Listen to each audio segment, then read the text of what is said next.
Thank you, Presiding Member. Today's regulation that deals with wages is an important one, particularly for the estate sector, who have been agitating for the salary increase of 1,000 rupees for quite some time, and with the increase in the cost of living during that period of time, it should have now become 2,000 rupees at least. Nevertheless, even that 1,000 rupees is not being given to them. The last few days, the last week, we had a protest walk from Kottuvil to Poligandi with 10 demands placed before the government, and this was one of those. I'd like to, for the purposes of record, read out those 10 demands, because it is important that the record is straight and miscommunication, misinterpretation, misinformation be avoided. The 10 demands are these.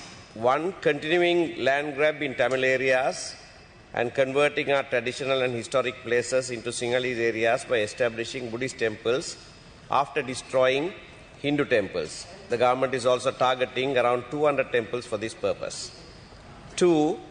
Since the war ended 10 years ago, the militarization of Tamil areas is continuing, and Tamil's historical identity is destroyed with the aim to change demography in favor of Sinhalese, using different government departments, especially the archaeological department.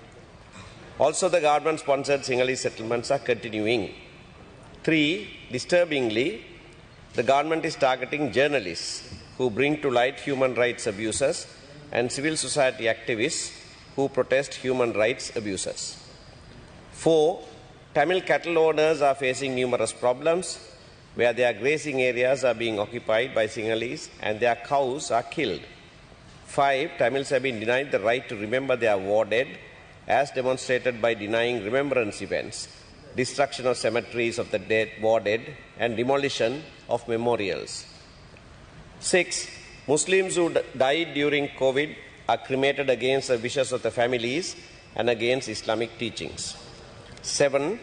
PTA has been used to imprison Tamil youth without charge or trial for over 40 years, is now being used against the Muslims also.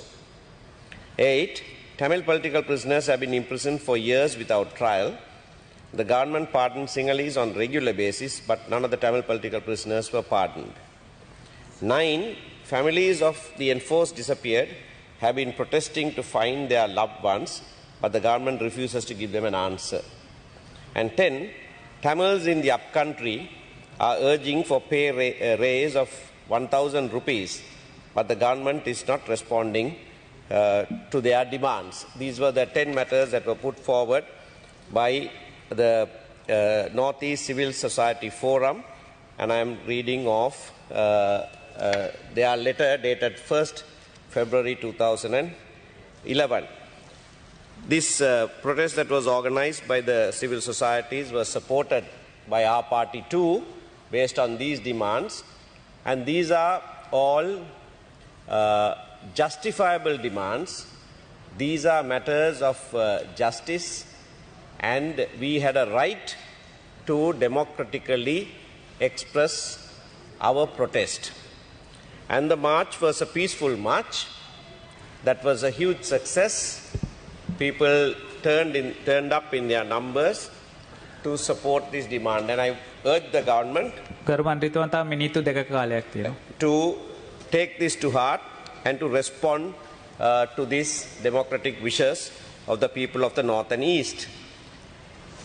But soon after the conclusion of this event, as you have seen in the media, my special security was withdrawn. I want to also make it clear that I never made a complaint to anybody that I needed special security or that there was ever any threat to my life.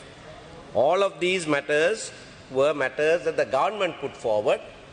There is a case in the High Court of Colombo, HC 242 of 2018, where 4 persons have been indicted for attempting on my life.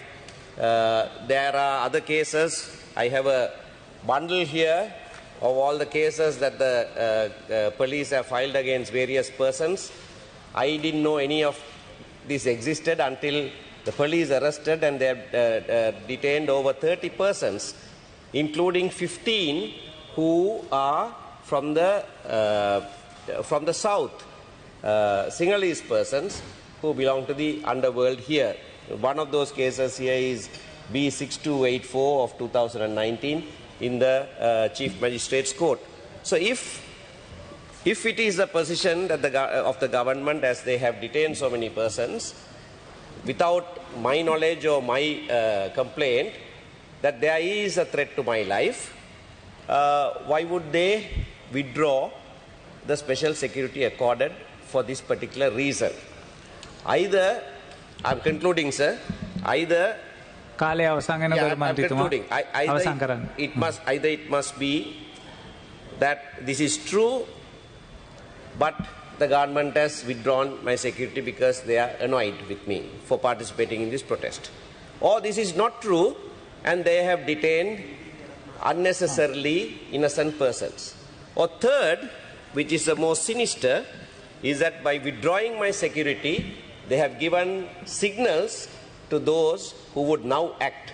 And if anything should happen, government must take the responsibility for that. Thank you.